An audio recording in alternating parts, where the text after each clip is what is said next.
There are three ways of adding CSS to your HTML. The first one is what we call the inline CSS. This is by adding the style attribute to your tags. So on my body here, I'll add the style and change the background color to red. And when we check it, the background turns to red. The second way is by using the style element in the head section. So I'll create my button here, maybe name it hello.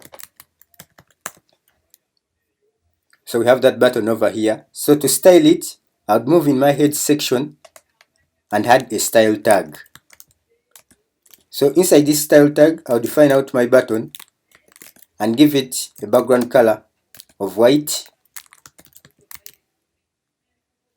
and padding to make it a little bit bigger of 20 pixels.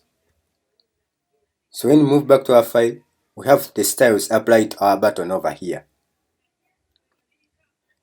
And the third and probably the most commonly used way is by linking your external file to your HTML, your external CSS file to your HTML file. So to do that, I would move over here, still in the head section, and define out the link. Here, because I'm using Emmet, I have a shortcut, which is link, then CSS.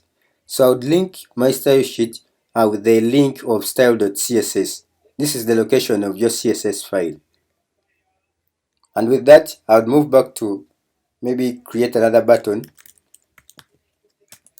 This is from the external file, design.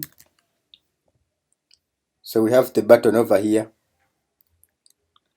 Maybe give it a class of btn.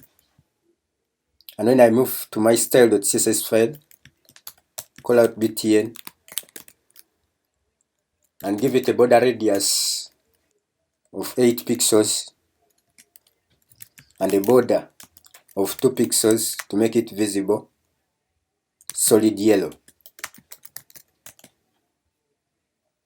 And that's it. That's the styles applied there. So those are the three ways of adding CSS to your HTML file.